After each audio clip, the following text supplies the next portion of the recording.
In April 1864, the Union Army was in full retreat.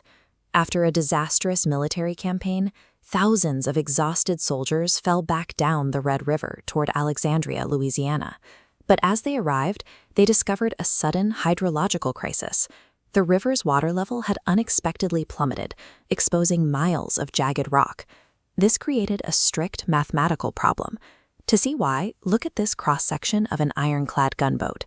These vessels need at least 7 feet of water to float, but the water rushing over the Alexandria Rapids measured only 3 feet 4 inches deep.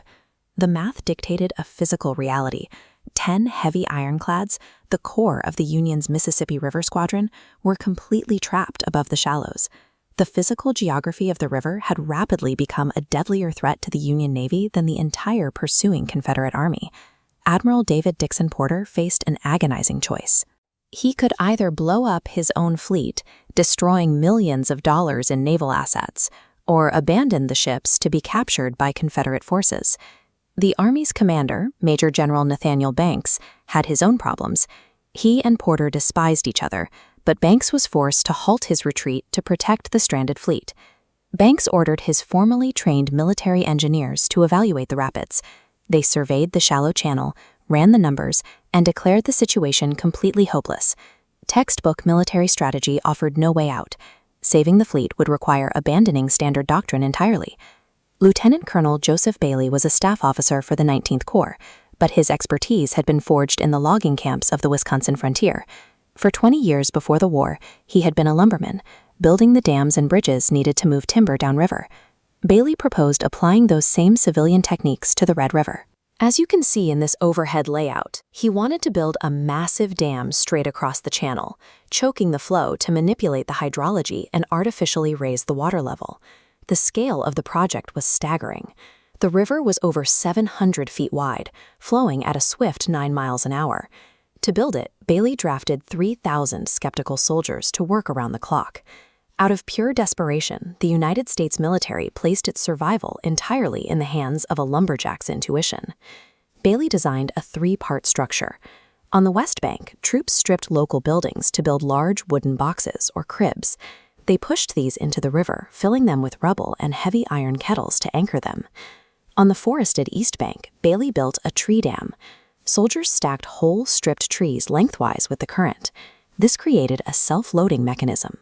The kinetic pressure of the oncoming water pushed the logs down, wedging them tightly to make the dam stronger. Between these two structures lay a 150-foot gap in the center of the river. To plug it, Bailey floated 4 massive coal barges into the space, filled them with stone and iron rails, and sank them.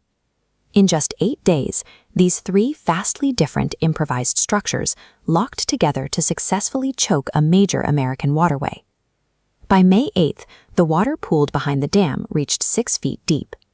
The hydraulic pressure was now so intense that the sunken barges began to tremble under the strain. At 5:30 the next morning, the center plug gave way. 2 of the barges buckled and were swept downstream, releasing a massive torrent of water, threatening to waste an entire week of grueling labor. Admiral Porter issued a split-second do-or-die order. The oldest gunboat in the fleet, the Lexington, had to fire up its engines and ride the escaping surge of water straight through the newly opened 66-foot gap. With a full head of steam, the Lexington plunged into the roaring torrent.